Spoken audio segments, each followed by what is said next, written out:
The views and opinions expressed in this episode of the Hall Podcast are those of the individuals involved and do not necessarily reflect the official policies or positions of UA Local 170 or the UA Piping Industry College of British Columbia. This episode is intended for entertainment purposes only. Listener discretion is advised as the content may include strong language and discussions involving alcohol and tobacco use.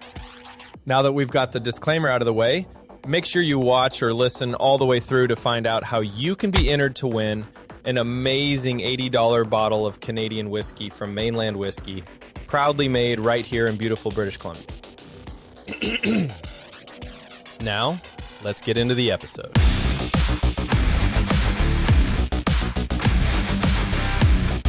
Hello, everyone. Welcome to this episode of the Hall Podcast. Today, we have a couple guests with us. We're going to talk everything from sports, radio broadcasting, to whiskey and spirits.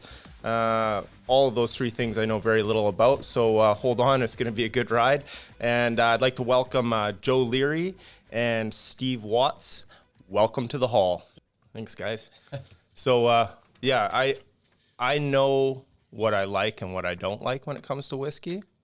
But I don't know much more than that. So it's when I taste it, I go, that was good, right? So, well, I mean, it's funny. There's a lot of great whiskeys in this world. There's a lot of not so great whiskeys in this world. I think it really comes down from the ingredients that they use. Mm-hmm. I think it comes down to how you actually distill it, so how you cut the whiskey, right? Yeah. So there's 100% of the alcohol is not 100% what you're going to use. You're probably going to use just like the 50% in the middle called the hearts, which is the good stuff. It's the ethanol that comes out.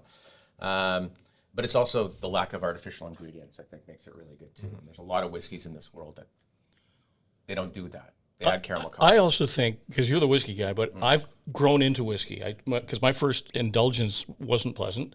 But then I learned that there's variations of whiskey. Just like if your first indulgence in tequila was Jose Cuervo, and you've sworn off it since. There's way better tequila out there, okay? Yeah. And there is a whiskey for you. Of course. There definitely is. And I think people might think, oh, this is too peaty. Well, there's there's such a selection. If you can't find a whiskey you like, and if you enjoy spirits, spirits, you probably will be able to find a whiskey you like. I agree with that. Yeah. And I think there's also like we do even whiskey liqueurs, right? So there's like the beginner. It's like I do a lot of farmers markets, I do street markets, and people come up to me and they'll be with their partner who says, "I don't drink whiskey." I'm like, "Okay, so you don't want to try this, straight whiskey, but maybe you want to try this whiskey liqueur. It tastes like pecan-pie." Oh, pecan-pie? They try it and they're like, "This is delicious. It's so smooth." I'm like, "Yeah, that's the beginning," right? And then over time, I see them again. They're like, "Maybe I'll try a cocktail." Yeah. Right? Oh, okay. Actually, my partner gave me, a single barrel Canadian whiskey that you make. Wow. Okay, I'm in. And it takes some time to develop that palate, just like anything too. Yeah. The first sipping whiskey I ever had, I was probably 25, 26. I shared an office with a couple guys and much older than me. And the guy's got the whiskey, and it's like the wood box in the straw and whatever. And I don't know what the occasion was or where he got it from, but he pulls out. He's like, "Oh, you want a drink?" I'm like, "Yeah, sure." Right?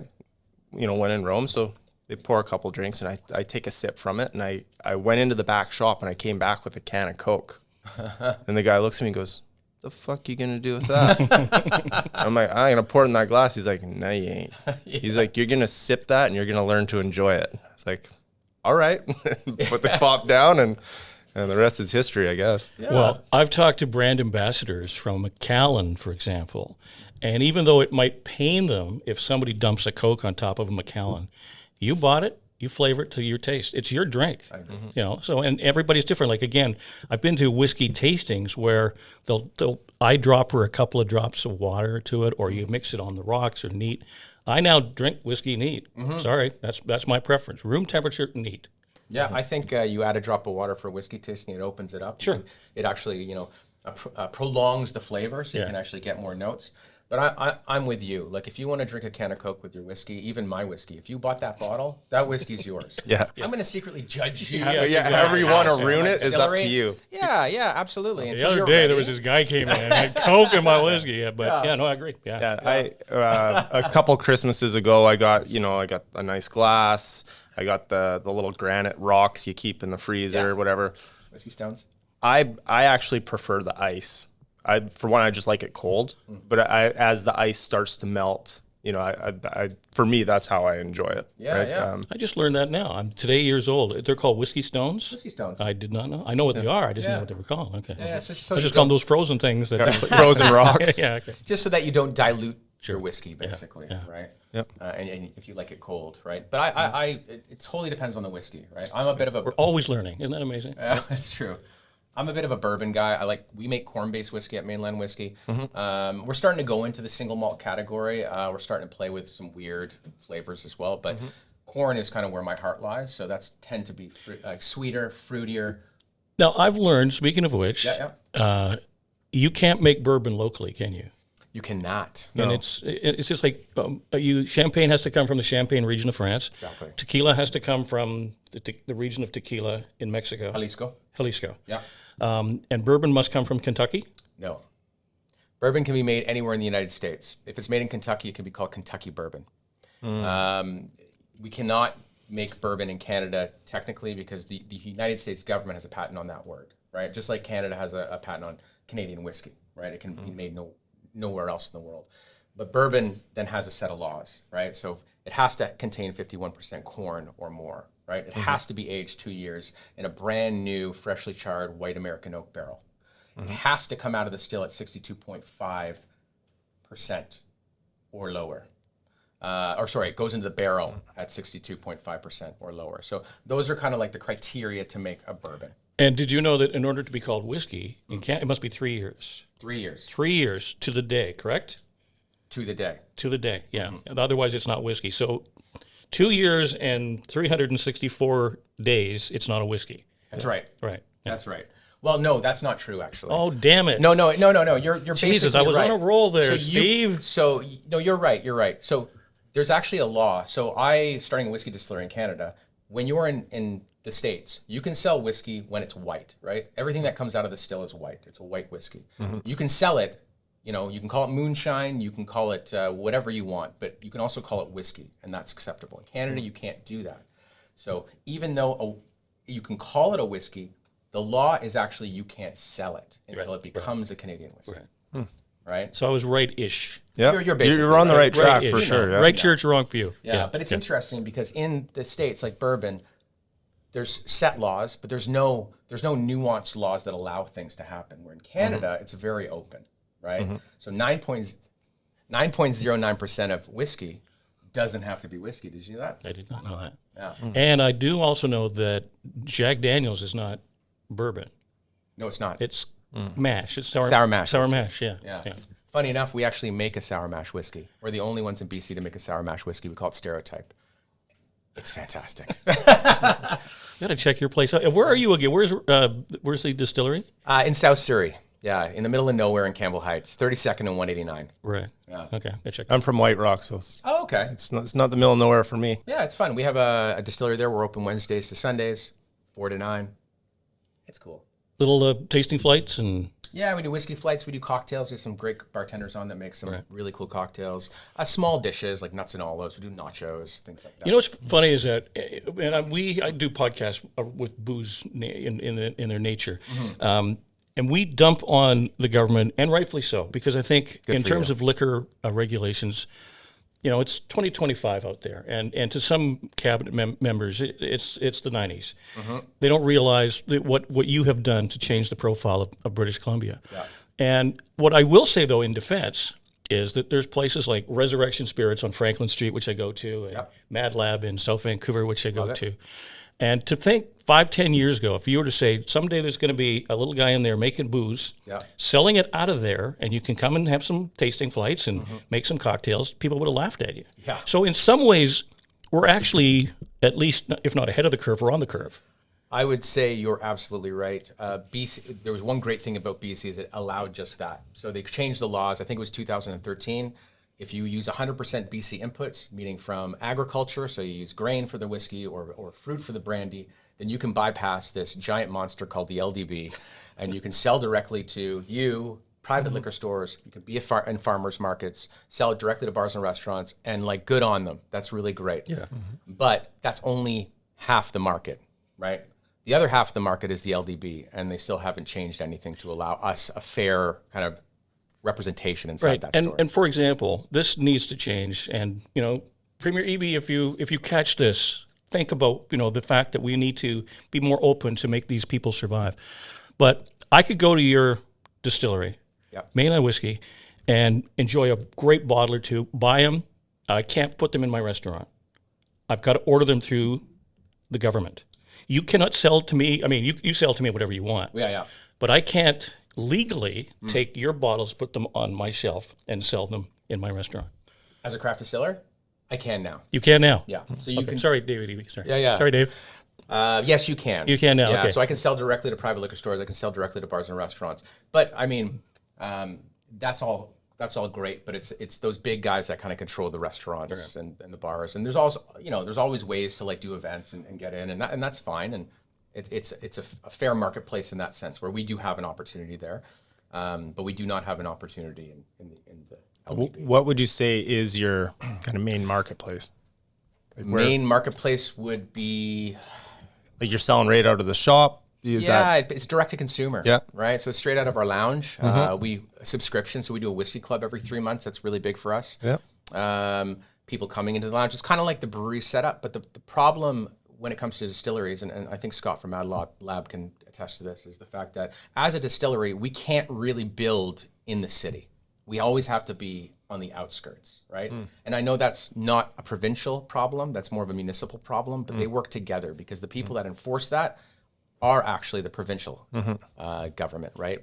Once you get your liquor. So it's not like you're going to have passerbys coming into your lounge. You still have to market that where the marketplace is outside. So us doing farmers markets is a huge part of our business. Us doing private liquor stores and tastings is a huge part of our business. And I think, so what I was going to say is this whole tariff thing that's going on right now, who's actually is this a positive experience for? Those VQA BC wineries. They are profiting quite a lot, especially coming off of, and that's fantastic because they're coming off of years of fires and floods and all that stuff.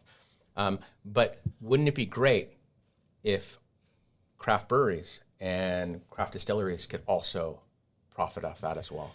But in fairness, I mean, there's a lot of regulatory bullshit that goes between provinces too. Yeah, true. So, we need to get our houses in order, like provincially, and I think maybe it is on the horizon. I would hope that at least it's in agendas for discussion. Yeah, I hope or tabled, or as David Eby once told me, everything's up for, review, true. Under review. As a part of the Craft Distillers Guild, apparently there's a meeting coming. I know the president, he's from Okanagan Spirits, Tyler Dick is his name, and he's done a very good job in promoting our industry, throughout the province, and talking to the government and talking to all the different trade associations and chambers of commerce and stuff like that. But he says the meeting is coming. But really, it's like not only are we selling you spirits, I mean, we're buying directly from farmers, right? Yeah.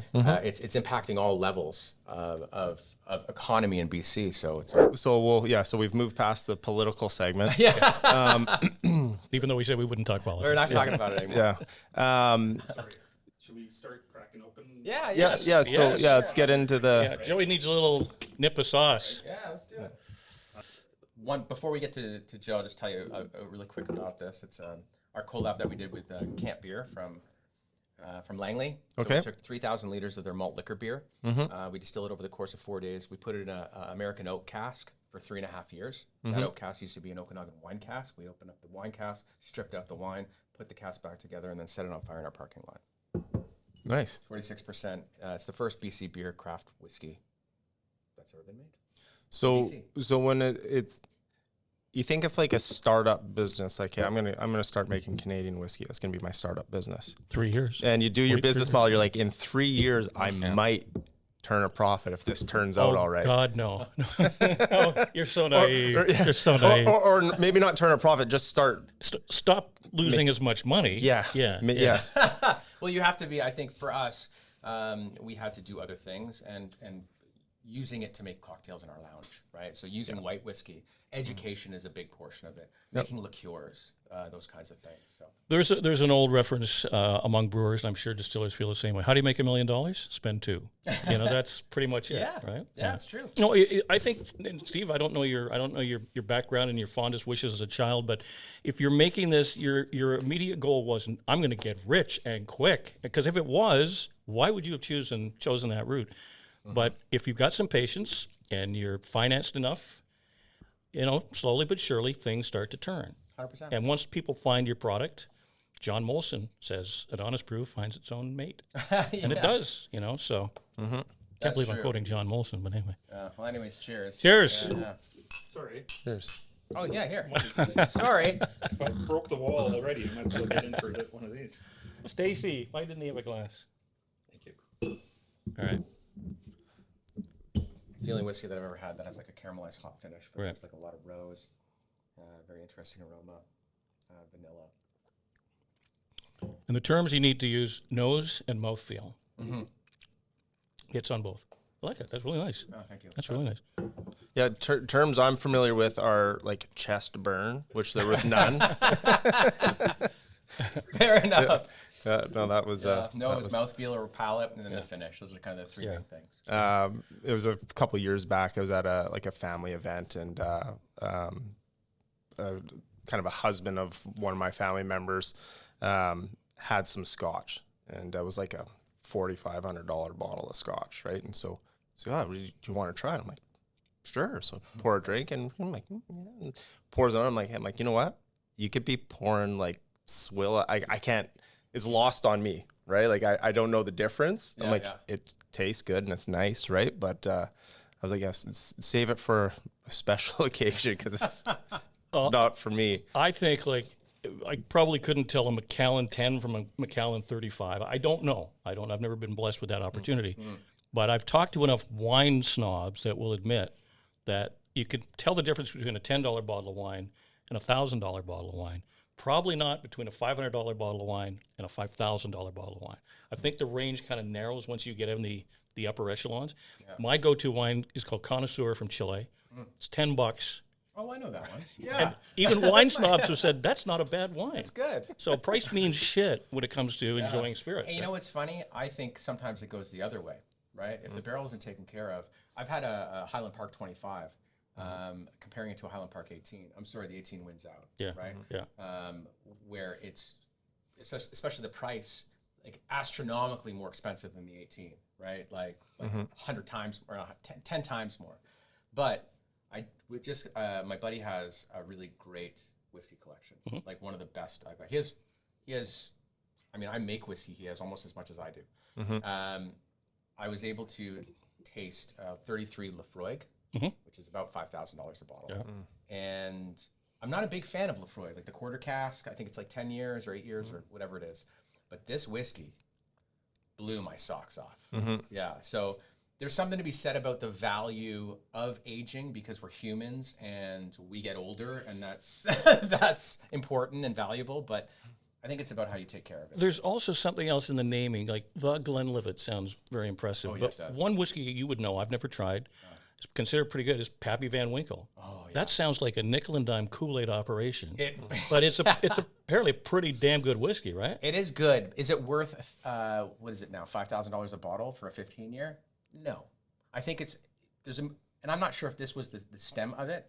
There's a movie called The Heist, and literally people that worked at Buffalo Trace were stealing this whiskey, so their inventory is becoming less and less and less and less and less until they had almost no Pappy Van Winkle left. And that's why, and then this guy was selling it privately, and then people were like, wait, I want more Pappy Van Winkle. Well, you can't get it anymore. And so when this movie came out, it started to really go up in price. You know what you need to explain to Ryan here? The term angel share. Oh, yeah. Do you know what an angel share is? I do not. Okay, this will make you cry. Yeah. This will make him sob. So angel share just basically means the evaporation that happens when whiskey's in a barrel, right? So let's say I have a 229 liter barrel. 3 years later, I'll lose about 25 liters of whiskey. Right? Evaporates through the barrel. Through the barrel because it's an organic thing. It's a living and breathing thing, basically. Yeah. And we just say, how can you blame them? Angels like whiskey too. So probably going about 25 years ago, maybe even longer, I worked at like a little wholesale place on Vancouver Island. And they used to just get all kinds of random things, wherever they got it from. And they got this huge shipment of barrels. And so we got these barrels in, and I don't know what they paid for them, but it was pennies on the dollar kind of deal, right? And that's how it's like a mom and pop shop. Well, these barrels, they weren't whiskey, but it was either like a vodka or a gin, or it was a liquor of that type, but in a barrel, and they were charred inside, and their plan was, we're going to cut all these barrels in half, and we're going to sell them as planters for like $10 or whatever. Sure. And I was like, okay, like we're starting to measure, get the saw, and someone came in and they saw one, like, oh, what are you doing with the barrels? And like, oh, we're going to cut them. And they're like, oh, how much? Can I just take a whole one? And we're like, yeah, sure. Within about 2 weeks, the word was out. Whatever was in those barrels, and they were all sold. And we didn't cut one of them. So somebody was making some swoosh or something was going on, right? The word got out and someone was like, hey, like at one point I think someone came in, they're like, don't cut any of those barrels. We'll be back to get them all, right? And they all sold like that. If it's fresh barrels, there's a lot of barrel manufacturer, or not barrel distributors, right? They're middlemen that buy tons of these barrels, like you guys did. And then distilleries buy them because whatever's in them before actually can enhance the flavor that what you're going to put into them for experimentation, or if you know what it's going to taste like, then it's like can be a consistent product as well. So. And who is it that you can only use their barrels once? What company is that? Only use their barrels. There's a Kentucky whiskey that you can only use their barrel one time. Well, anybody that makes bourbon can only use their barrels once. Okay, so maybe it's Jack Daniels. That's where I heard the stat from. That could be Jack Daniels. Right. Could be like Buffalo Trace, right. Maker's Mark, Woodford, Four Road, like any of those. So you know what happens to those barrels? What? They go to Scotland. 95% of they get to Scotch is actually used bourbon barrels. There was a beer brand called Innocent Gun. Oh yeah. And Innocent Gun experimented. They put some in a whiskey barrel. Maybe they got it from the States. Yep. And if you've ever had Innocent Gun, I have. It's pretty nice. Oh, it's beautiful. It's a treat beer. Yeah. It's a special occasion beer. Yeah. It's kind of the opposite of this whiskey, actually, because instead of putting beer in whiskey barrels, you're actually taking the beer, distilling it, and turning it into a whiskey, right? For this one. But Innocent Gun's fantastic. Yeah. This is like a total off topic, but maybe on topic. Did you pay a lot of attention in science class in high school? Because like I'm listening to you talk about this, I'm like, there's some science going on here. Ironically, I failed chemistry. It's funny you should mention that, because I deal with a lot of brewers, and there's a couple like Nick Strathcona Brewing. Yeah, he's an actual scientist. Oh yeah, there is science in beer. Is there the same degree of science in spirit? Yeah. I think there is. Is that the way that I go about my business? No. Yeah. I mean, there's tools involved. I mean, I have all of my measuring tools, my hydrometers. I know what's going on, whether it be temperature changes or the formulas in fermentation. But really, I come from like a hillbilly way of doing things, right? I grew up in Texas. I mean, I learned from my friends Kyle and Eric in the middle of a grapefruit ranch. Every weekend I would go over there, and we would just make mashes, and we would just distill whiskey with like little moonshine stills that we built out of pressure cookers and sometimes pony kegs or whatever we could get our hands on, right? Yeah. And then we would have parties every Friday night. Did you get all liquored and shoot off guns? Yes, not all the time. Yeah, I never had a gun. But you're like the chef that doesn't have a recipe, right? You're like, yeah, maybe this batch we're just gonna sprinkle a little of this. And so his older brother had recipes, and then we would always kind of like test the product with our friends, and they would be like, what do you think? It's like, we like this, but it's really spicy. Okay, let's change it, right? Yeah. Used a lot of corn because it was accessible. Sometimes we were on the middle of a grapefruit ranch, so sometimes we added grapefruit juice. Right?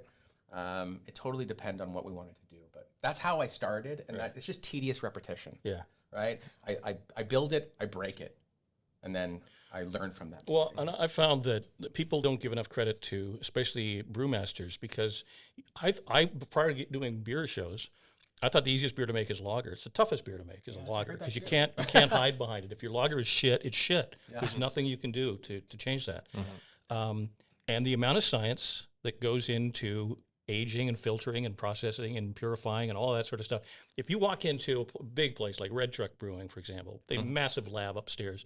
They got people in lab coats and beakers and Bunsen burners. Yeah. It's actual science in order to make beer. So anybody that just thinks, pick up a 6 of kokanee and, okay, easy enough. But I'll tell you what, the process that made that kokanee is pretty enduring. It really is. Correct me if I'm wrong, but I think it would be harder, in whether it's whiskey or beer, to make the same product over and over again. Consistently. Right? To have something that's like, I'm going to market it as this, and I'm going to make a batch and then the next batch. And, people, they like that and they want to continue.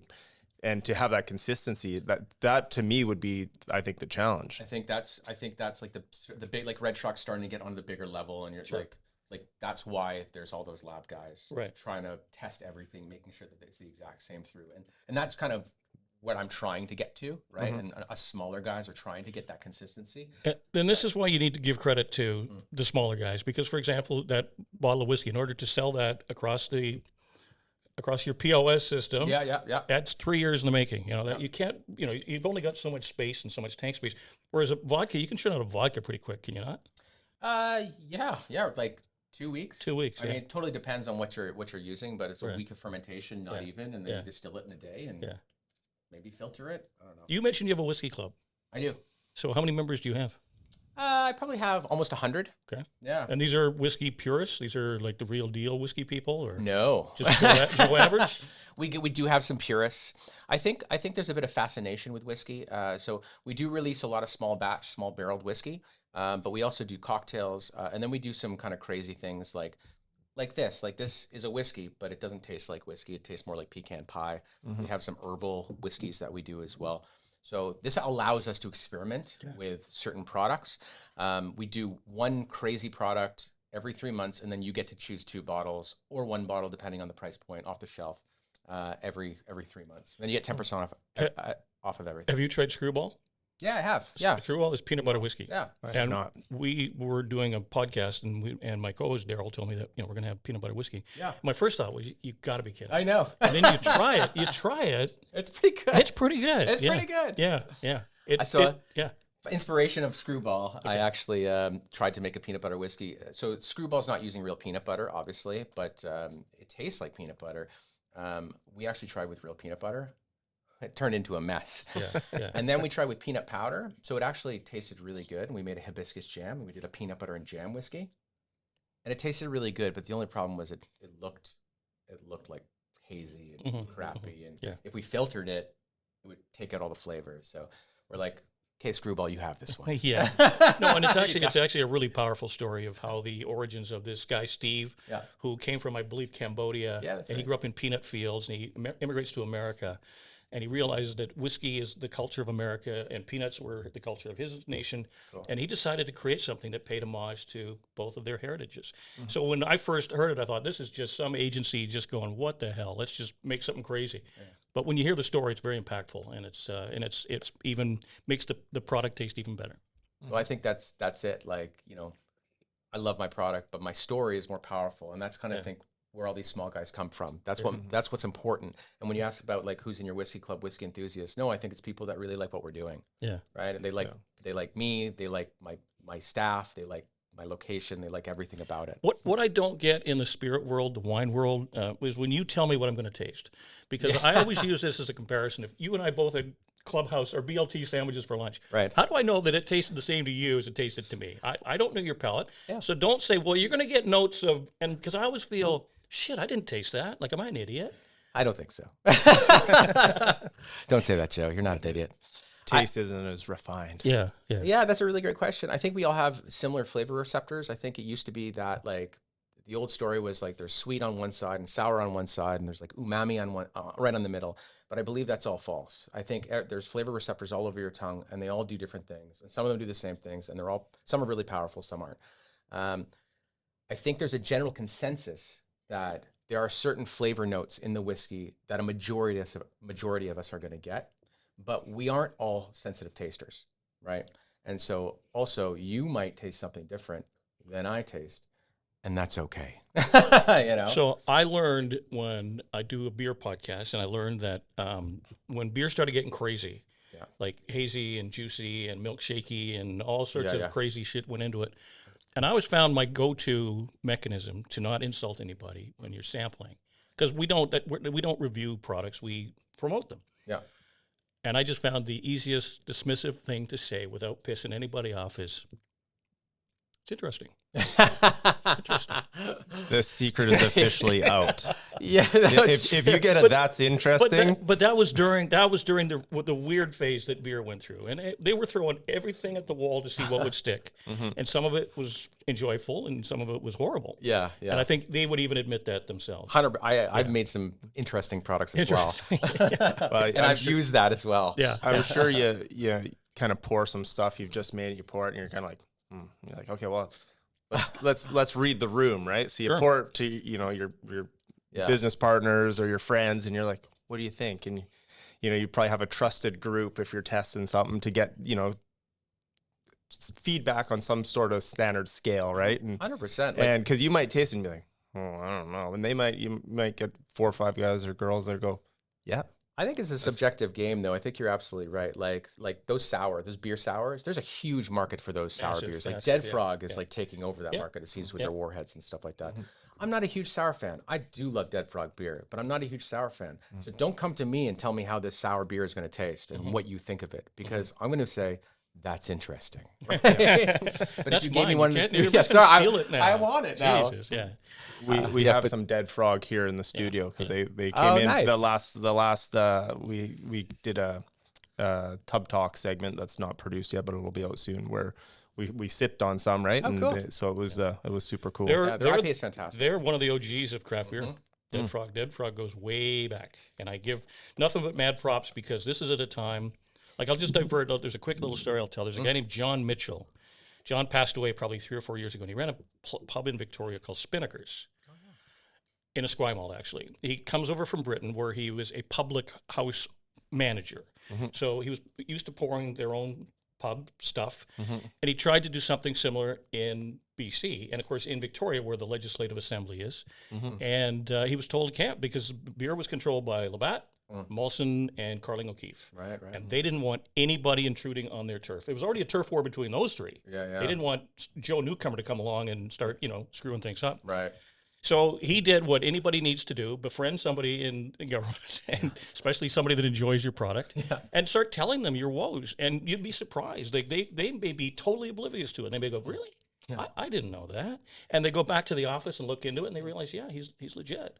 So were it not for John Mitchell, there wouldn't be craft beer in British Columbia, because he barged through the doors that didn't even have a doorway. Hallelujah. You were talking about like the Whiskey Club and kind of the community that is, right? That's kind of helps promote what you do and what your fellow distillers do. I remember kind of when the craft beer thing was kind of taken off, right? And at first you thought, is this going to fizzle out or whatever? But it's that community of people that are interested in it. They're interested in the process. They're interested in, a lot of guys. I worked with a guy that was like craft brew guy, and so he had his own little setup at home, and he was pretty like he nerded out on it, right? He had all the little equipment, but it was that community and the friends he made through that, and I think that's what's kind of kept it going. It didn't really fall off. It just kind of kept going. I think also, like, I was actually downtown, so I've been in the hospitality industry. I've worked on the Granville Strip in nightclubs. I ended up, my last kind of position was working at the St. Regis Bar and Grill, and I had seen Dead Frog before with their Dead Pepper Lime. I was working at Postmodern, and one of their first sales rep, Charles Kelso, actually brought in the Dead Pepper Lime. I was like, what the hell is this? And I tried it, and I was like, oh man, that's really good, right? I ended up having my first Fat Tug by a Driftwood rep that came into the St. Regis, and I was like, okay, craft beer is here. Yeah. And then they just started, all these craft beers started to try to get their beer. And actually, that was the moment where I saw that 10 years earlier, that already happened in the States. And now it's happening right now. And then I thought, okay, craft spirits is on its way in like 5-10 years. I better get a move on. But one thing that I noticed at the beginning was the quality of product. The product is fantastic. Fat Tug is fantastic. Dead Frog's fantastic. This is what moved them ahead. I think the problem is now saturation, I think, is a big problem. There's a lot of it. And they just don't have a lot of money to compete with the big guys, because the guys that are super successful are either going to be bought out or they're going to turn into a big guy. Right? But that's business, and that's good. But every business in the world, I believe, has a price tag on it. Everything's for sale. And how do Molson compete with the craft brewer industry? They get out the checkbook. Yeah. And, I know several brewers that jokingly, they go, what's, they'd be at a conference, what's your price? What are you holding out for? Because inevitably it's going to happen, because there can't be the craft beer explosion, I should say, was pretty dramatic. And there's been some recession because obviously not everybody can survive. And as you said, they're not making money. People think because there's so many brewers, they must be making a shit ton of money. No, they're not. No, they're not. So at some point, if the Labatts of the world wants to compete, and I don't even knock them for this, they'll come along. If they want to get into whiskey, they'll offer you a fair market value for it. I'm listening, Labatt. I'm listening. Why not? You've done all the hard, heavy lifting. Oh, 100%. I just come along and write the check. Yeah, That's the easy part. Yeah, absolutely. Yeah. Right. I don't knock them at all. I mean, I think there's still some brands that used to be craft brands that have turned big or been bought out. Maybe they're still a part of it that still taste fantastic. That being said, there's some others that don't taste fantastic anymore. I won't name any names, but and it just all depends on what you want to do, the passion and what you want to do as a small business owner. Right? But I think also you can overthink because I've been doing this beer show since 2010, and one thing I've come to realize at the end of the day is just beer. I don't care if it's an MGD or a Corona or a Fat Tug. They all have a little bit of their own nuance to it. Yeah. Beer is beer. Yeah. Some days I feel like an MGD. I'm going to have one. Some days, if all you got on tap is Molson Canadian, I have no problem with that. I have no problem with that. I think that you got to get away from the pretense that that's corporate beer. No, I can't do that. It's got to be artisan. I prefer to support the small guy. Yeah. But that's not always the option. Yeah, fair enough. I like IPA. I guess if it's a good IPA from a big brand, then I'll drink it. Sure. Here's actually a question I have for you. So out of all the craft distilleries, there are certain people that are succeeding, like Yellow Dog, and there are certain people that aren't. What do you think is the main difference? And I don't think it's just about money. I think the old real estate adage, location, location, location. Yeah. I think that has something to do with it. I think maybe, because I want to believe the baseline now, because there's so many in the marketplace, I want to believe everybody makes good beer. Because if you're making shitty stuff, it hasn't found its home. It's gone. Yeah. So let's assume everybody's making good beer. Let's assume everybody's making a good spirit. Okay. How are you getting your word out there? Because you said you're kind of cash strapped in terms of you can't compete with the major advertisers. And even if how would you advertise? If you had all the money in the world, would you go on TV? Would you go in magazines? Would you go on airline? In-flight movies. What would you do? I have no idea. Fair enough. So I think a lot of times, like Port Moody is a good example. Like 5 breweries, all in like a 2-block radius. It's created a scene. There's other places where they're in the middle of nowhere. So I think unless you're in a small town where you're the only game in town, like there's a place called Beachfire in Campbell River. And to my last knowledge, there was only one. Campbell River is probably a decent enough community now. They could probably have a second brewery, probably have a distillery by now, probably should have a winery by now. One brewery. So they're doing well. But I think oversaturation is a part unless you have a nice community. And Port Moody is the best example of how they're all there together. So it's literally a walk from this to this to this to this to that. Yeah, and they're working together to make that happen. Yeah, they do. Yeah. That's cool. Do you want to try another whiskey? Yeah. Yes, please. Okay. Yeah. So this was a special one that we did before. It was a collab we did with Camp Beer. This is more of our style. So this is a single barrel Canadian whiskey. It only saw time in 1 barrel. It's 80% corn, 20% malted barley. Still 3.5 years old, but it is barrel strength. So 61.5%. Okay. So it's big. It's bold. It's lovely. I'm not going to give you any flavor notes.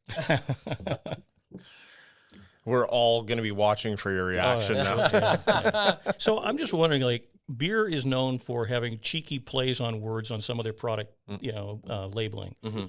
Could you get away with something similar? Could you call it like Crappy Van Drinkle, for example? Or would they come at you so hard and so fast? Is it worth the risk? Because, I mean, worst case scenario, they give you a cease and desist. And then meanwhile, you get some free publicity, right? Yeah. So I was actually already issued a cease and desist. So we actually... You've made it then. That's good. I was scared shitless, and then I was flattered. But we made a product called Northern Comfort, right? Obviously a play on the Southern Comfort by Sazerac. It doesn't taste anything like Southern Comfort because it's all natural. It doesn't look anything like Southern Comfort because it's our logo with totally different colors. But because of the word Northern Comfort, we were sent like a 500-page document by mail. And then after we got it, another email by the biggest trademark law firm in Canada, which is in Toronto, basically saying, take all your products off the shelves or we're going to sue you. was like, oh my. So even if it's God. small batch, they won't allow you to at least deplete your supply and then stop making it? No. Could you then slap a label over top that says cease and desist? Could you do that? Yes. So that's what we did. Let's say no product was wasted in this endeavor. There used to be a diner on Broadway right at Oak, and it was called Chevy's Diner. It had an old Chevy sticking out of the roof of the building, and it was really an iconic landmark. And of course, that's a registered trademark, Chevrolet, and they eventually found out about it and eventually got a cease and desist. Yeah.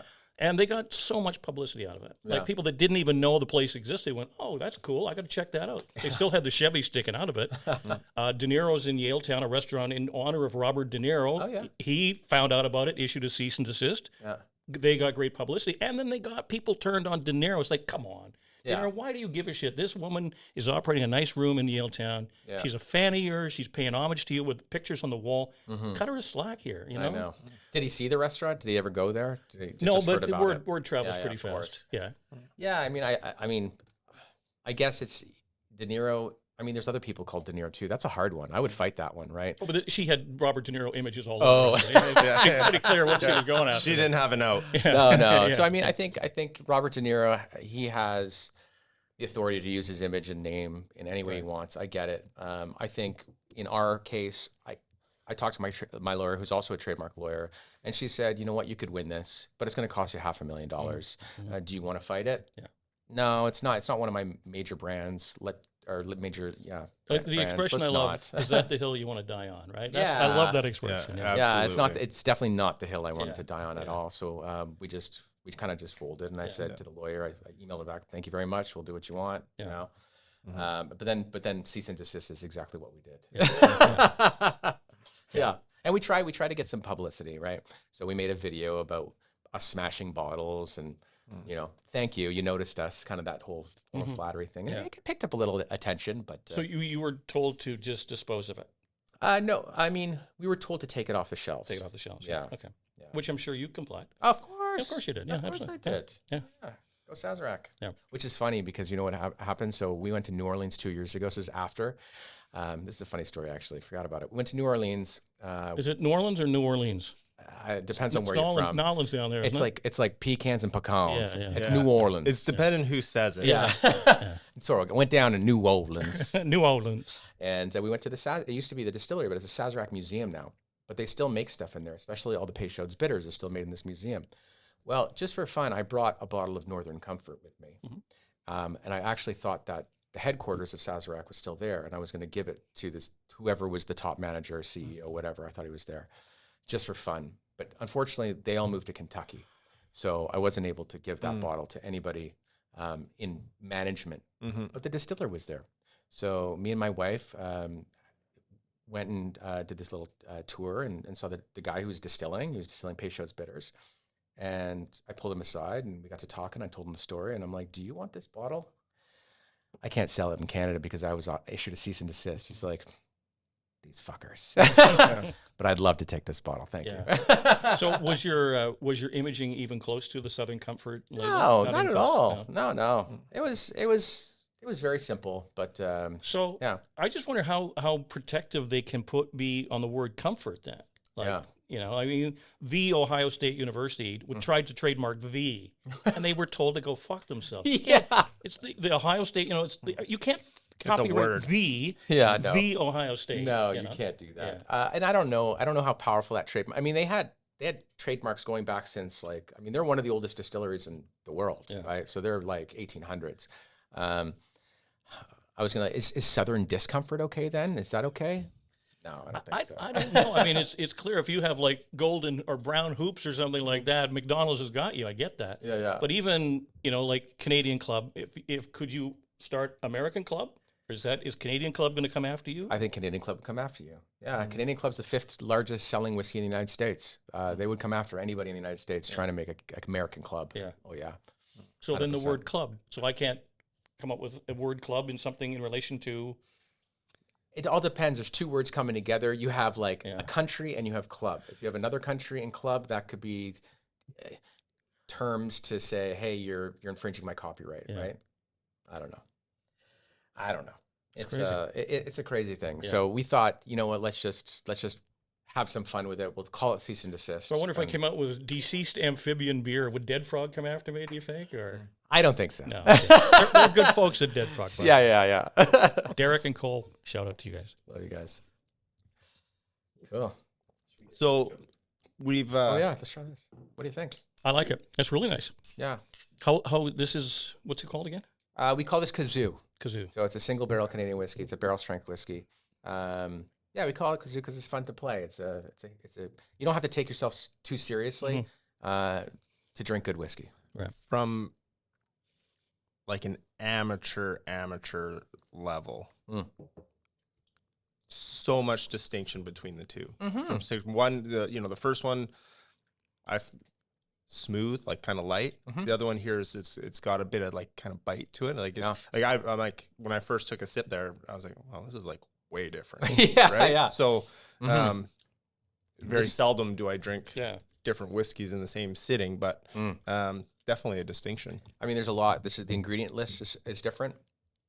This is corn and barley. This is wheat, barley, corn, hops, right? And there's a lot more barley and a lot more wheat than corn. Percentage difference. This is 61.5%. But one thing you're going to notice, the cake is actually inside your mouth, right? That means it's cut well. You don't feel it in your heart. Right? It's the stuff that you feel in your heart where they've probably not cut the whiskey properly before they went into the barrel. Like, so there's too much heads probably, right? So it's alcoholic acetone and acetaldehyde and those kinds of things. And this is a lot more malty. There's a lot more fruity. So even the flavor notes are different too. It's cool. That's nice.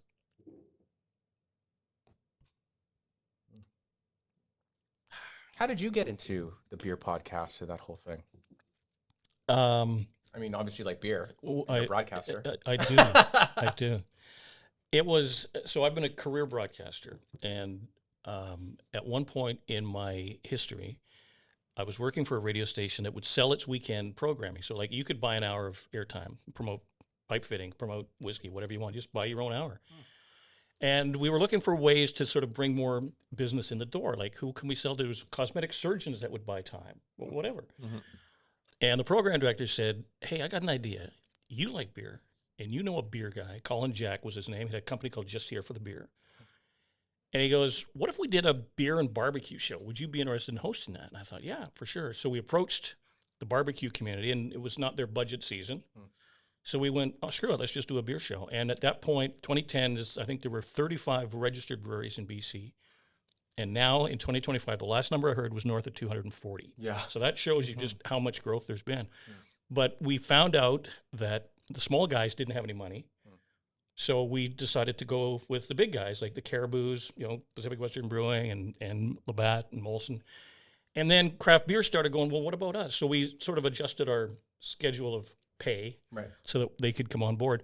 But it was just right place at right time. It was supposed to be a beer and barbecue show, and I was kind of enjoying that, just thinking, okay, I'll make a few bucks doing it. The radio station was going to fund it, and I'll drink free beer and eat barbecue. Not a bad gig, right? So who made the barbecue? Well, they didn't go on because we missed their budget season. So we just did a beer show. Okay. And then again, beer started to grow and grow and grow, and I've been heralded by some people who thought I was some kind of prophet. Right place, right time. Yeah. I mean, that's luck meets opportunity is the key to success, right? And from then, we've been just doing it. We branched out into a spirit show, and I've not had you on the show, but I will extend an invite now to you to join us. I will come. For our RTD and Spirit Show. Because what you saw happen with beer, and that's kind of trickled down a bit. And then the spirit world is, I mean, again, most communities in the Lower Mainland have some degree of either a wine community or a spirit community. Yeah, true. It was just a right place, right time, and I'm glad we did it. If we'd started it today, it'd be a lot more difficult, for sure. Yeah. You're kind of right at the beginning, which is, perfect timing. And I mean, you followed the growth as well. Yeah. Right? You followed the growth. Well, you had to follow the growth because you couldn't follow the money because there was no money. It's like with all due respect. I mean, if someone comes to you and says, hey, I want you to do some advertising with me, you've only got so much allotted for that. And if you're going to spend X number of dollars, how do they go the furthest? Do they go far with a 10-minute segment on my podcast? Do they go further if you buy a booth at a trade show? Do they go further if you buy yourself a back of a bus? Like, that's your decision. Yeah. But there's only so much. It's finite money that you have to spend. Right. And then try to calculate what's that ROI, right? Yeah. What am I going to get from it? Yeah. And it's hard to predict that. I mean, I do shows that air on Sportsnet radio. So someone says, well, what's your audience? Well, here's the Sportsnet audience. Yeah. I can't tell you that every one of those people listens to my show, but every one of those people can come in contact with my show. Yeah. And if you like the brand, especially because it's the home of the Canucks, if you're a Canucks fan, chances are you might listen to Sportsnet at some point. Yeah. So the two can marry. You'll hear my show or you'll hear mentions about my show. But again, it's really hard to say. Like, ROI is so important, but it's hard to track specifically. It's so hard to track specifically. And I think all of us craft guys are trying to figure out, like, my ROI right now, the best is whenever I can meet someone face to face. Sure. Right. So, I mean, even the opportunities that I find in this podcast, right? The opportunity is right here in front of me, right? Meeting you and meeting you is the most, probably the powerful ROI that I'm going to get from the show, right? Hopefully some people listen to this podcast and hopefully people we hope so too. Sure. Yeah. But and impact me directly, but it's like the opportunity that meeting you is the ROI for me. For example, when I talk about Scott at Mad Lab, he's got a small little operation and he mans the counter most days, if not every day. Yeah. So it's a chance to engage with everybody that comes in. Hey, how are you? Where are you from? Oh, I'm from North Vancouver. How'd you hear about us? Yeah. So, if I do, say, ads for a big company where they may not have that time to pay attention to detail, like a server, for example. Does a server at Earl's go up to every table? Hey, where are you guys? How'd you hear about us? You just presume. I drove by, I saw it said Earl's Restaurant and Bar, thought I'd go in. Yeah. But you will ask that, so you will know where your ROI comes from, right? Well, we'll know specifically locally. I have actually a sheet behind the bar, and when somebody comes in and we haven't seen them before, I actually. How have you heard of us? Right. Where are you from? Blah, blah, blah. And so we know, like, how many American visitors are coming. Sure. And, are they coming from Chilliwack? Are they coming from Vancouver? So we know, but still, like, the growth of it, where do we go from there? Yeah. Right? It's still very difficult, I think. Yeah. Have you thought of what's your take on the RTD world? We were talking about this earlier at lunch. Yeah. RTD is canned cocktails. It started with like nude and neutral for those that may not know. And it's morphed into so much more. It's crazy now.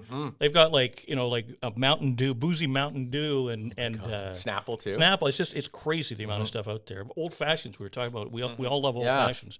And there is a canned old fashioned. Okay. Doesn't come with the orange peel like in a little separate cellophane thing. Yeah. But there's probably not much you can't get in a canned cocktail. Yeah. And I wonder what you think of that. Was that a road that you ever thought maybe we'll kick a tire at that? Yeah, I think cocktails are huge. I think that's an accessible way for people to drink spirits. They don't have to drink, like, not everybody wants to drink whiskey neat all the time, but cocktails are fun and they're inventive. And there's some classics like the old fashioned, which everybody knows, or they've heard on TV, or they've an old movie or something, or their dad had it and they're like, I want to try it. I might actually like this, right? So we started actually making RTDs. We don't use cans. We use bottles, the same bottles that we make whiskey with, but it kind of elevates it in a little bit. So we actually use our whiskey, aromatic bitters that we make, and brown sugar. That's your old fashioned. That's our old fashioned right here. Wow! And it is actually one of the most popular. I'd say like the maybe second most popular product that we make. So you know what I found, and this is amazing. This is a horrible admission to make, but I'm an ex-smoker. I don't know if you guys ever smoked. Yeah, me too.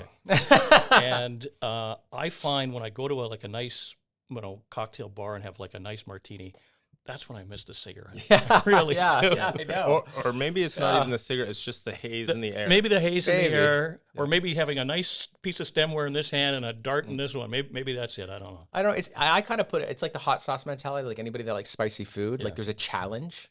Around the entertainment and I don't know your environment, right? So you take a bite of your burrito, you just layered like some really thick hot sauce on, and you just start sweating, and you're like, I fucking love this, and you're like, you can't even see because your eyes are watering. Yeah.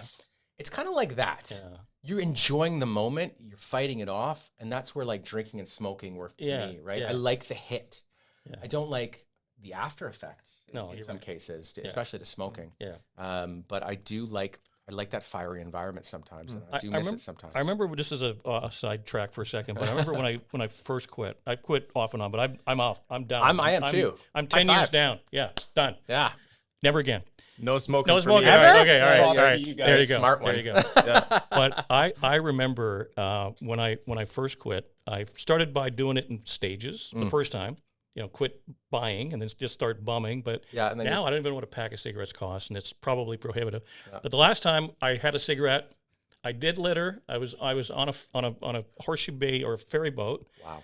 And I was smoking upstairs. You could still do that. Oh, really? They wouldn't yell at you. And I'd had enough. I had like 10 in the pack and just threw it overboard. I was done. And that was it? Yeah.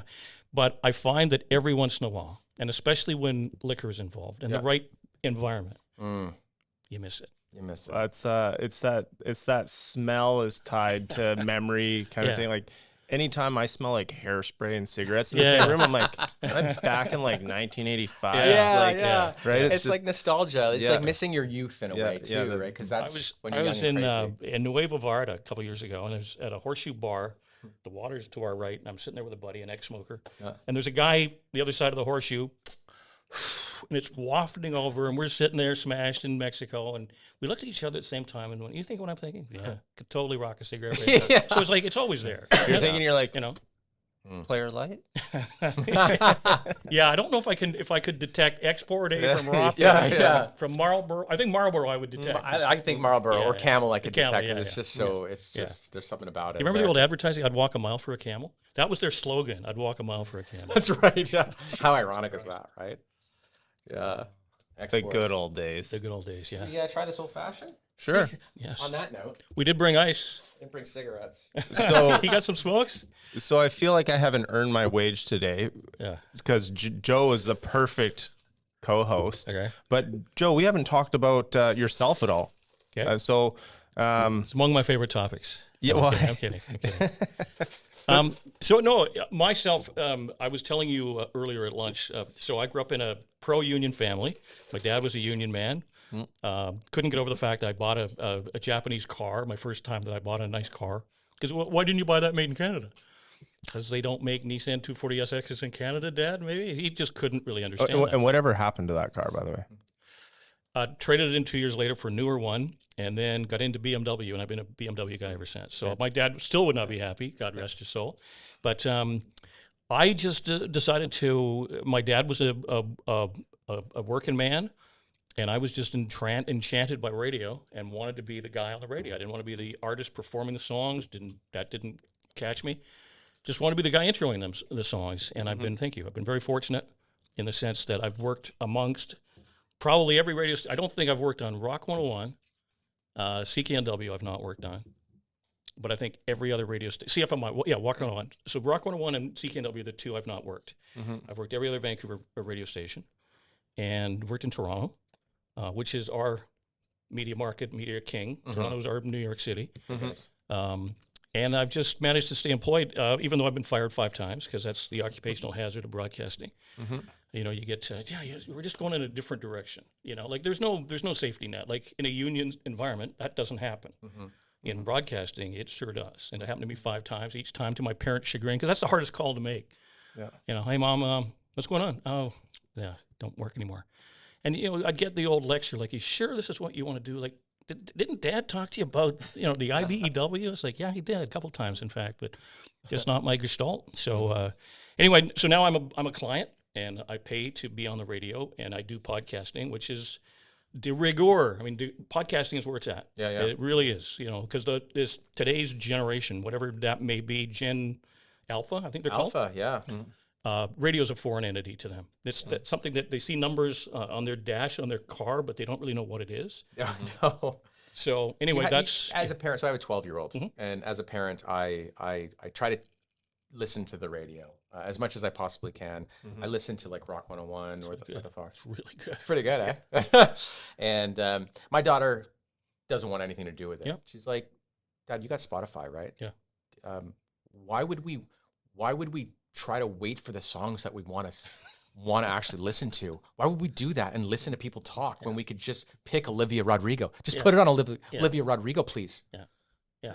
No, and she makes a valid point. It's very valid. Yeah. But this again, like I grew up in an era where that luxury didn't exist, and you would listen to the radio and hear the songs, and you would wait through commercial breaks to hear the songs, and you would tape the songs, and you'd get the DJ yapping all over it, and then I became one of those guys. And that's part of the best part is like Yeah. were you that personality where Yeah. it's like I tune in, I get the songs, but I'm actually tuning into you. Yeah. And I want to hear what you have to say Yeah. because like you're a part of my life now. Yeah. Right. Yeah. In our home, for the longest time, we didn't have cable. So it's just, Netflix or, whatever you're watching, but no cable. So no news, nothing like that. And we went on vacation somewhere. So we're in the hotel room, you got the 2 beds. I got 13, 14-year-old boys. So they're, jumping back and forth and whatever. And then they turn the TV on. And so whatever show they're watching, and then it stops for the commercial break. And I could see both kids kind of looking at one another. And they're like, the one's like, change it back. And he was like, I didn't change it. He's like, well, what's this? And I'm like, they'd never seen a commercial before. I It's love very it. funny. And they're It's so very little, funny. I'm like, be prepared to see 3 of those. Yeah. Right? And they're like, what? And I'm like, that's how it is. Well, I love we've done focus groups in radio, which is literally a panel of people, oftentimes on the other side of two-way glass, and they'll have a moderator that does a pretty good job because you can't really tell who's hired him. Yeah. And I remember one time I was the subject. I was doing a morning show on a radio station called CHRX, which was a classic rock station. And the moderator is going through, so who listens to country here? Somebody put their hand, what JRFM? Who's on that? Who's the morning guy there? Or the morning host there? And then he finally gets to, who listens to any other, what do you listen to? CHRX. Who's the morning host? Oh, some asshole named Joe Leary. And I'm literally on the other side of the glass going, this is interesting because the guy doesn't know I'm there. Right. And he said, well, why would you make that reference? Like, what is it? He goes, he just sounds really condescending. He uses big words like he's all fancy and educated. And I kind of took that to heart because, okay, clearly in his mind, I'm talking over him, but I'm just trying to sound erudite. Sorry. Excuse me. But no, I'm trying to show you I'm not some cement-head Canadian that says A at the end of every sentence. I'm articulate and educated. Yes. And he, I guess, took it to mean, what a snob. Oh. But I did adjust my patter after that because I thought that's one person, and they tell you in the ratio in radio is like one person represents about 1,000 who won't say anything. So one caller represents 1,000 that would never call you. Oh, wow. So that's 1,000 people at least. And people that are maybe commuting with that guy, they're not listening to me because he don't like me, right? So I just learned that you've got to be very attentive to your audience. But did you get a look at this guy? I did. What do he look like? Cement head. No, he was our core. Like when I worked at Kiss FM, it used to be a soft rock radio station. Now Jack, and our core. They had a picture of this woman. She drove a minivan. Her mom was, I think, Tracy. Okay. And she had 2 young daughters. She was a soccer mom, and they had that on the wall. That's who you're talking to. That's your core audience. Wow. So every time you go to make a joke that you think is a little off color, think about that mom driving the van with her 2 daughters. She can appreciate that. And it opens your mind up. It really does. So we were a classic rock station. So our typical listener was about 25, probably named Todd. Yeah. Probably wore a hard hat and boots to a boots, construction site or was in Surrey pretrial. We had a lot of calls from Surrey pretrial. Really? Really, yeah, because you're allowed free access to the phones, and they would always call and request. So anytime a Surrey pretrial call came through, it'd be, Surrey pretrial, please hold. Hey, man, can you play Stairway to Heaven? You fucking bet I can, because one day you're not going to be in Surrey pretrial, and you might run into me somewhere. Yeah, and decide, I got a grudge to settle in. That's awesome. And what are they just like sitting in the waiting room? And they're like, Yeah, this is for Todd and Surrey pretrial. Have a good one, Todd. Love you. Jesus. But no, that was, you sort of have to know who your market is, who your audience is. Right. And, as I say, like we talked about your typical, I don't know if you have a picture on your wall at Mainland Spirits, but. I don't, but I need one. But who's the stereotypical, if you had to describe, is it a guy, is it a woman? Is it 25 years old? Is it 35 years old? Yeah, it's like 35 to 54, something like that. Largely male? No, I had 60% male, 40% women, funny enough, because of all the different cocktails that we do too. But definitely not your typical whiskey drinker in a lot of sense. We do get some of those typical whiskey drinkers, but it's the alternative, right? More rebels, right? They do wear cons to work, those kinds of people. They look like you, Joe. Yeah, they look exactly. like you. But that's just it. And, anytime I've done remote broadcasts where you're actually broadcasting from a said site, we did a promotion years ago called Anywhere on a Dare. And people would write in, challenge us to do. We did a show from the top of the Turf Hotel. Did a show from the top of the flagpole in Surrey, which was the largest flagpole in the world. Oh, wow. And listeners would come by, and it's funny to kind of see who you're talking to. And it kind of blew my mind to some degree because, again, you have an idea, you hear people phone in, but I've always been told the majority of people never will. So you don't get a chance to talk to the majority of your audience. But when you're on location giving stuff away, that's when they'll come by. And you see, it's everything. It's Tracy, the 35-year-old soccer mom. It's Todd, with the work boots on, going to a construction site. Yeah. It's an attorney, in a beautiful double-breasted suit. It's everything. Because I don't know. I mean, I may look at you and think, oh, maybe you listen to 80s new wave or 90s is your thing, or maybe you're a hip hop. I don't know.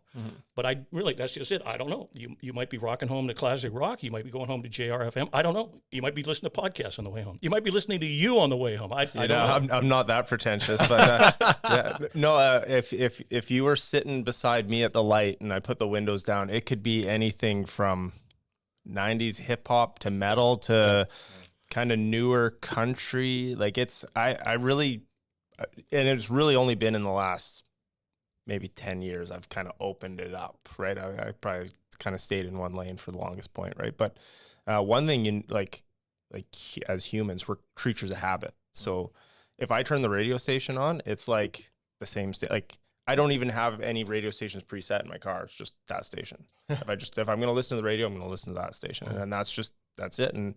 And I'll mindlessly listen to the hosts, and because it's just a lot of time it's familiar. And there's been kind of segments of time where I listened to one station. I used to drive a service van, so it's like with radio all the time, and there was no hookups for like your phone or Spotify, so you're just listening to radio.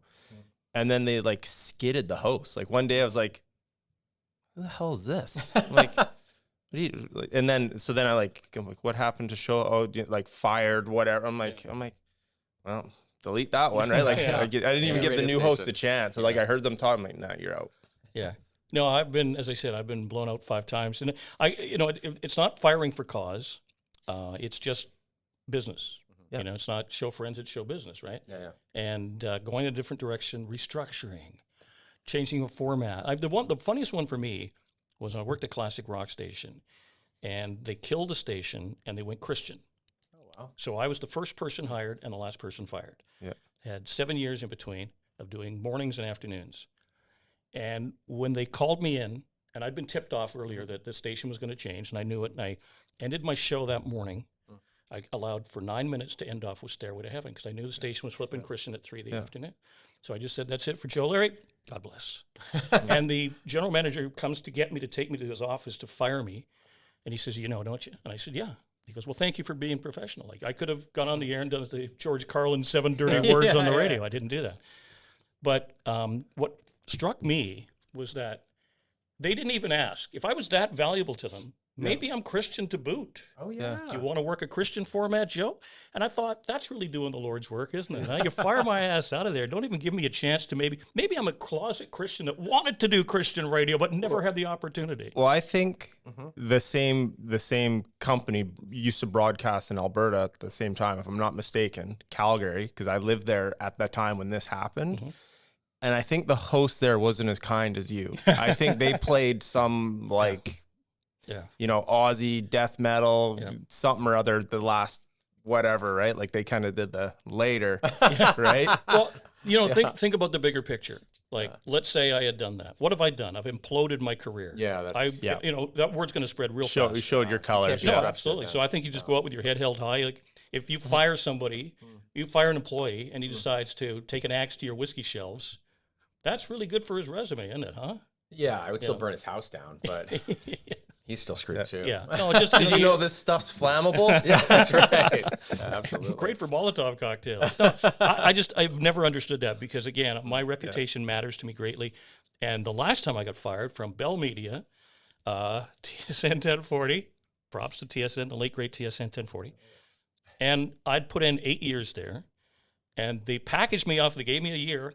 I can't complain. Oh, that's nice. They offered to put me through career retraining, so if I so choose. Didn't want to, but thank you. Very nice offer. But what pissed me off more than anything is that in the time that you've known me for under your employment, and you know of my prior history in the marketplace, did you hear that I was a loose cannon? Did you get the feel that I was going to do something abrupt and really, really cause damage and implode? If that's the case, the answer is no. Why just mysteriously let me go? Like, why not give me a heads up going, just so you know, there's going to be some budget cutbacks in the fall year. So 3 months from now, we're probably going to have to let you go.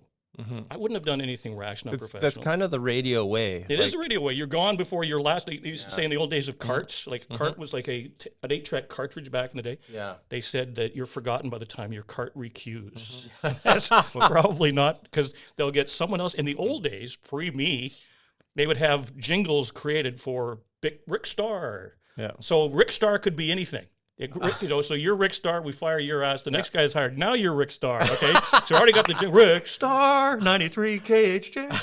Is that true? That's true. Absolutely. That's crazy. Yeah. It's like sports too, right? It's like sports. Like, you don't know you're traded until you wake up that day. That's right. Yeah, that's right. There was one day, same thing when I lived in Calgary, just like this time frame, it was radio on the way to work every day kind of thing. And it was an April Fool's. So it's like April 1st, and you get on the radio and you're like, what is this crap? Yeah. Right? And you're like, oh, it's going to be a joke or whatever. Okay, yeah, I get it. But it wasn't. It just, that's the day they picked.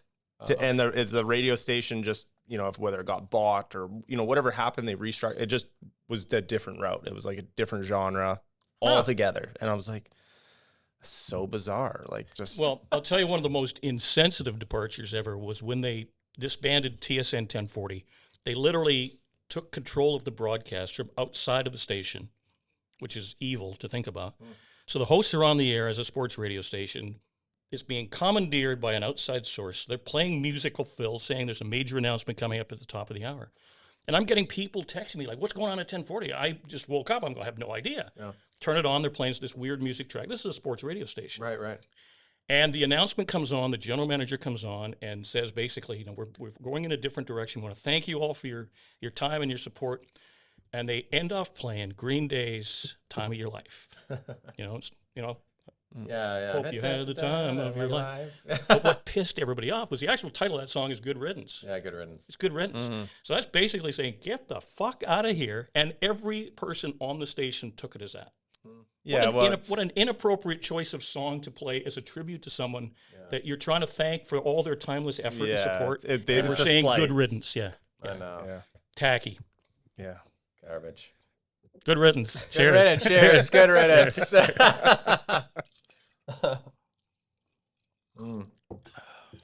So now you're doing the podcasting. Yes. And go through the 3 podcasts again. It's Just Here for the Beer. Okay. It's all about the craft beer industry. Started in 2010. We're in year 8 of the RTD and Spirit Show, which is handcrafted cocktails, people like Steve, people like Mainland Spirits, the local spirit industry along with canned cocktails. And we have a big corporate booze sponsor. Because, again, at the end of the day, it's liquid to lips, right? They make some good stuff. And the best one I do is called The Chat Room at Tyrant Studios. It's a monthly show that records from upstairs, the Penthouse, legendary Penthouse nightclub on Seymour Street. The funny thing is every time we record in the daytime, and Seymour is a one-way street, and almost every time we come out, it's broad daylight, and you've been in this dark room upstairs, and traffic is always stopped along Seymour Street. So there's a whole 3 lanes of traffic looking at these guys staggering out of the Penthouse, thinking they must be thinking we're just super pervs, right? Yeah. They just woke up. Yeah. But that's just a general chat show. They all air on Sportsnet, and we have like sports guests. We'll have like the last couple of shows we had musicians, just a guy bringing down a guitar and singing, and it's an invited audience, and you will be invited down. You'll be invited down. And it's the coolest party you're likely not going to get invited to. And it's not snobbery. It's all done by inside people that know somebody that, let's invite Steve down. Let's invite, and that's the way it works. Yep. So it's kind of a paid audience. We feed you, we give you some drinks, and you listen to the show. Nice. Sounds fantastic. I mean, so with the podcast you're doing now, but in also all your like radio career, has there ever been a time when you've met like a guest, like a celebrity guest, where you've been like, whoa, like, in awe of? Yeah.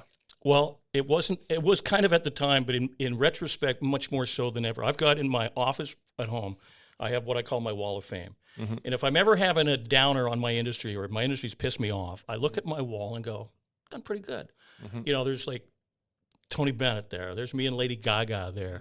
There's all these people that have come through my past. The most valuable one to me, and I say this always, if my place is on fire and I can only take one thing off the wall, I got a picture of me and Terry Fox.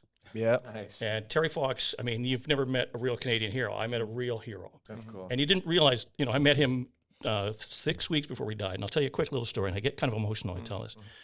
So I was freelancing at the time, and I was working with a buddy of mine, and we were trying to arrange a black tie dinner for when Terry would return to Vancouver. And this would be like $100 a plate, $200 a plate. And we found out in the process that his favorite performer was Dolly Parton. So we had set a date. We had set the Hyatt Regency Hotel at the ballroom, and we were working with the Canadian Cancer Society. And Dolly couldn't attend because the timing wouldn't work. She was going to be in Europe. But she sent this beautifully framed picture saying to Terry, God bless you on your mission. You've got my love behind you. Love, Dolly. Yeah. So when we found out that Terry would not return, the Cancer Society said, well, he's going to be holding a press conference. Why don't you come down and give him the picture? Because fortunately, or unfortunately, we don't think he's going to last long. So he went down and presented the picture, got a great picture of me giving him the picture, and you can see the look on his face.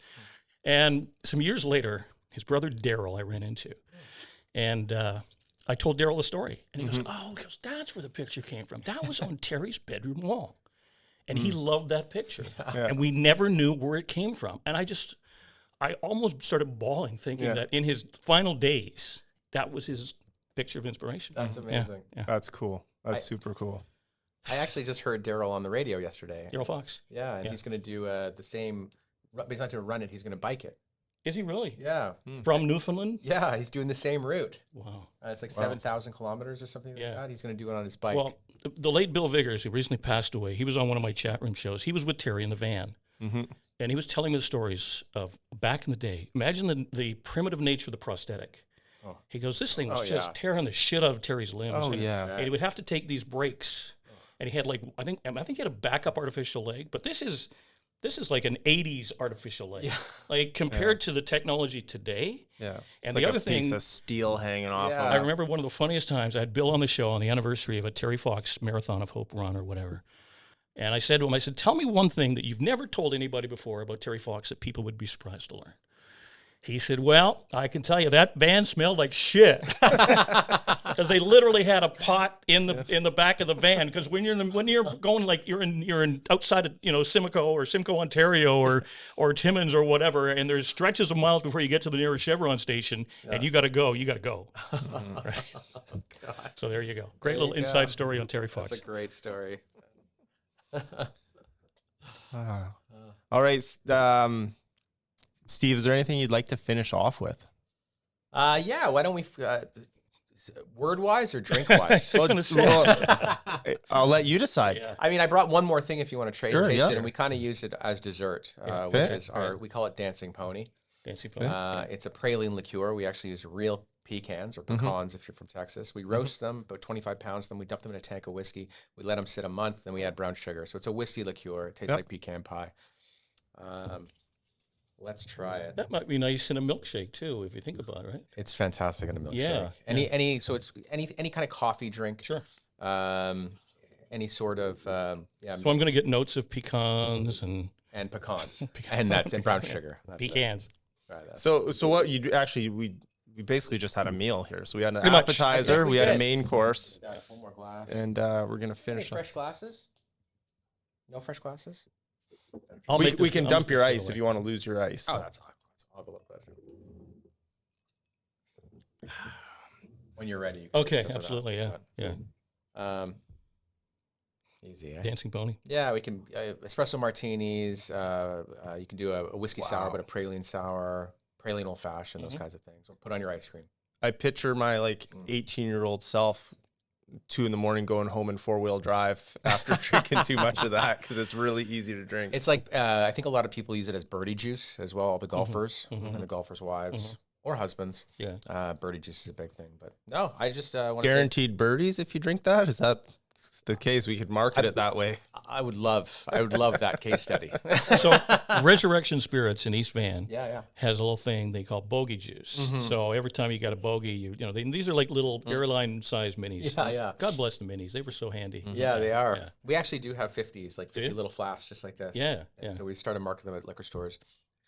I'd like to get them on the plane. That's kind of my next mission. I got a couple people working on it. So We'll see if we can get like Flair Airlines or WestJet. If you're listening, Flair Airlines or WestJet, you're close to. I tried years ago to pitch. It was either it was Air Canada. Sorry, it was Air Canada to be on the music channel. Okay. Host it, do like a DJ. Oh. Here's Gloria Gaynor. I will survive. It's like, all right, that'd be kind of cool. By Air Canada. So I tried to go up the chain, and I got pretty far. But then it just kind of goes into nowhere. I know. Land, right? It seems like there's quite a bit of distance from like the upper manager to the Yeah. actually exec. Yeah. There's a lot of space there. Yeah. Yeah. Yeah. It's always some corporate suit. The guy in his 20s named Chad, who is the executive assistant to the assistant's promotion manager, and you can't get past Chad. You can't get Chad's past Chad. just doing his job, Wearing a bad fitting suit with a badly tied tie, but that's Chad's job. God bless Chad. You One know, day, if take I come all back, your I'm gonna come back to promotional gifts that you provide, Yeah. but nothing's getting No, past that's them. where you hope that one day you're just, you're on a flight somewhere and you get talking to the seat beside you, and it's that person you're trying to get a hold of, right? That would be great. That would be. Yeah, there's some stories. I listen to a lot of How I Built This by Guy Raz. Have you ever heard that? No. It's a great podcast, but it's basically like people that have made it now, but their whole story. And it's all about resiliency and kind of being lucky, or is it lucky, and working really hard. And there's a lot of stories like that. Yeah. It's like, I thought I was going to fail, everything, dark clouds. I was plummeting. And then all of a sudden I met this person. Well, you were saying earlier how, every time a new customer comes in that you kind of have metrics on or whatever, you're like behind the bar, you're like, writing down, how they heard about you. Obviously that shows you're pretty in tune with what's going on business wise. Yeah, I think the business is going pretty good right now. So we're dealing with government issues, but we're always going to be dealing with government issues. I think we're kind of ahead of where we were. We're 6 years old, so we're still relatively young. We're in about 250 liquor stores across BC, private only. But we're in dozens of bars and restaurants, and I think it's just about figuring out our next moves. Really, our tasting lounge is doing quite well. I'm going to tell you one little quick thing because you keep mentioning Calgary. Yeah. So a buddy of mine from Vancouver got a job recently that I got a text. It was a group text. Did you hear about Lorenzo? I'm going, no, what happened to Lorenzo? So I'm like, what's going on? So Lorenzo used to run a place called Met Printing in East Van. Really, really good guy. Lorenzo DeSicco, great guy. Shout out to Lorenzo DeSicco. Lorenzo got hired last year to be the new COO of Calgary Flames Sports and Entertainment. Now, if you're a hockey fan, there's maybe, 6 to 8 great jobs across Canada for a hockey fan, and that's one of them. You're like the king of the mountain because it's everything the Flames do. It's the Stampeders. They're building a new arena, so every concert that comes through Calgary, every convention. So I immediately reached out and I said, please tell me you're not going to change to a Calgary number. Please tell me this will be your number. He goes, yo, you can call me anytime. So I'd be calling him during the season. I actually became a Flames fan, and I told him, I said, I'm going to jump on your bandwagon. I hope you realize this. He goes, the more the merrier. But I got a buddy who's that guy, and it's like, what a cool job. That's so cool. Right? Yeah. That is cool. Yeah. So if you're ever going to Calgary and need a Flames hookup, I know a guy. All right. Perfect. All right. Well, I think that sounds like a pretty good place to wrap it up. I want to start by saying thank you to both of you for coming in today. My pleasure. Thank you for having me. I'm glad I got to meet Steve. That's great. Yeah, absolutely. Yeah, it was great to meet both you guys. Cheers, absolutely. And, any guest that brings the drinks or the food, it's like keep it coming. So what we'll do, so Steve left us with a bottle. So through some way, and it's going to be Mark. We'll put together some kind of contest, and we'll give it away to a listener. Awesome. And Mainland. Will you be so kind as to pour me a little blast of that? Mainland Whiskey. Mainland Whiskey. Where's your tasting room? So our tasting is actually 3425 189th Street, Unit 107, but it's on the corner. It's basically 32nd and 189 in What's Campbell it near Heights. in White Rock that people would know? Well, it's close to White Rock, but it's not in White Rock. So it's in Campbell Heights, where all the industrial buildings are. So Surrey. Right. So it's we're really close to Langley. So Langley would be 192nd is kind of the border. Yep. So we're really close to Brookswood. Yeah. People think we're in Langley because we're so close. So it's like backcountry brewing in Squamish. When you ask for, if you've been to Squamish lately? Been to backcountry. Yeah. How do you get to backcountry? They go, well, you get to the McDonald's and you turn left. Like that's that's the focal point. See the McDonald's, turn left. There is a car show every Friday night. That's pretty crazy in the A&W parking lot. So we're like 2 minutes away from that. If you like coffee, Spent Grounds right there. Yeah, well, yeah, That's exactly. the spot. Yeah, That's the it. spot. And I will also give a shout out to the Right Rock beer community because it's really good. There's Galaxy, there's Three Dogs, and there's White Rock Beach Brewing. Awesome. Galaxy's no longer there. No, Galaxy's gone. Oh, I'm sorry to hear that. Okay. Oh, okay. really? But I will say this: we can't impart this wisdom on people enough. Like, really, really, really, don't think that just because there's breweries everywhere, they're just making gobs of money. They're not. Don't think because there's distilleries springing up everywhere, they're making tons of money, because they're not. And they're not on a level playing field with the big boys. So don't be afraid to try and support local. More than ever, it's important right now, because there's some really good stuff. Do you remember years ago, if it didn't come from Napa, it wasn't considered good wine? Yeah. Now every province, every state has a wine area. Now we've got BC wines are amazing. Fantastic. You know, Yeah. so don't hesitate. Support local, because you're really helping people out that need the assistance. Yeah.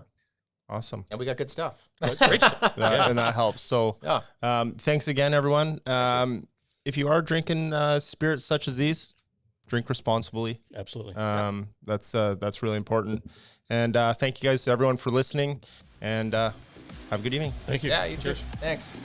So for everyone listening, if you like and subscribe to the podcast and you comment Mainland Whiskey, you're going to get entered in a draw to win a bottle of Mainland Whiskey. Thank you.